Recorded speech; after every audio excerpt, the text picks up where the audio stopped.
Salut et bienvenue dans cette vidéo où on va voir comment récupérer les graines de tomates. C'est gratuit, on peut récupérer ses meilleures variétés.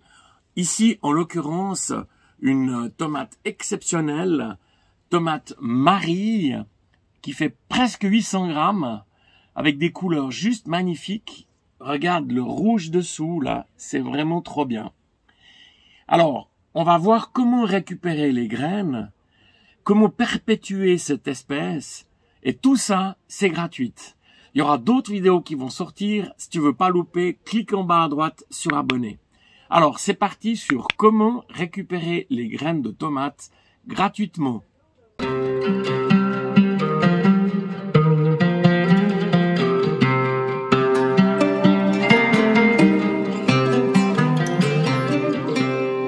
Alors cette année, j'ai 44 sortes de tomates au jardin.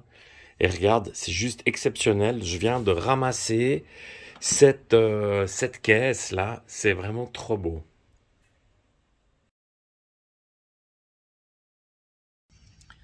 La première étape est très importante. C'est la sélection.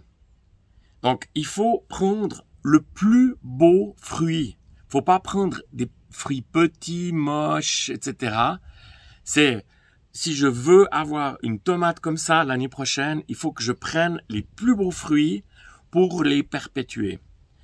Il faut que le fruit soit mûr.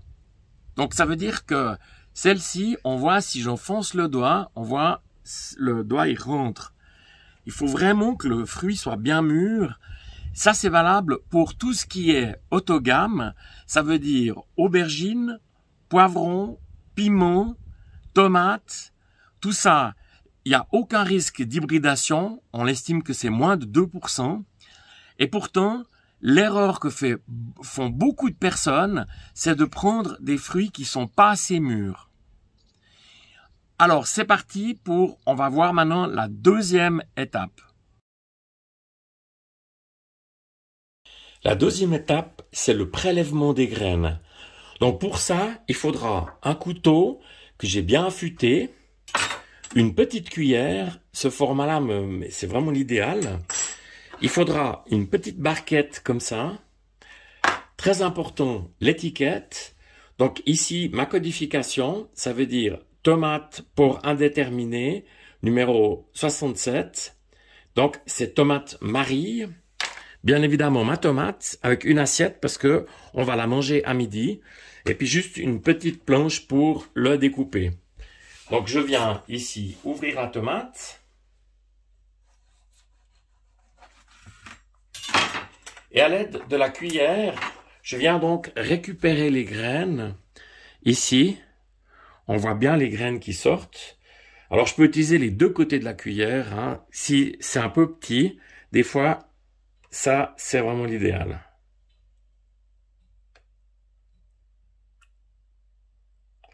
Voilà, donc je vais faire ça avec toutes les graines qui sont contenues dans ma tomate. Regarde comme c'est magnifique à l'intérieur, c'est presque un chef-d'œuvre. La graine de tomate ici contient un gel. À quoi ça sert? S'il n'y avait pas ce gel, les graines germeraient à l'intérieur de la tomate. Donc c'est protecteur.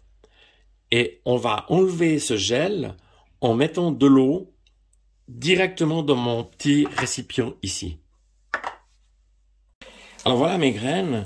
Et maintenant je viens mettre de l'eau, je dirais 2 fois la hauteur des graines. Comme ça c'est parfait. Et surtout maintenant, ne pas oublier l'étiquette. Il faut assurer la traçabilité de A jusqu'à Z. Je te remets le lien en haut à droite, j'avais fait une vidéo là sur ce sujet. Alors voilà mes graines de tomate Marie ici.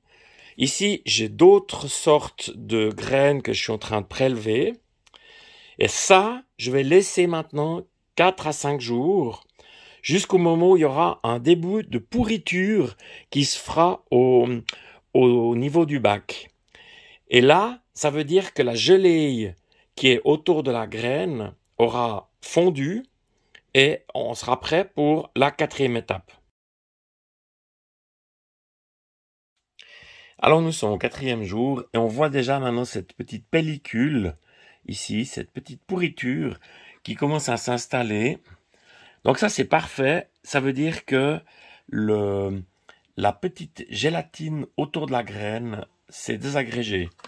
Alors maintenant, on va passer au lavage. Alors, l'opération 4. Alors, je prends mes graines ici et je vais à l'évier.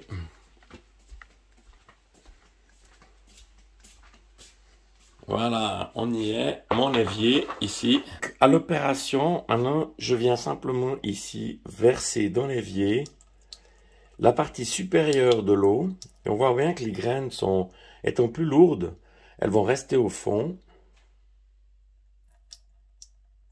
Alors, s'il y en a une ou deux qui partent, c'est pas grave. Il y en a suffisamment. Et on va passer à la passoire. Alors, sous un petit filet d'eau, ici.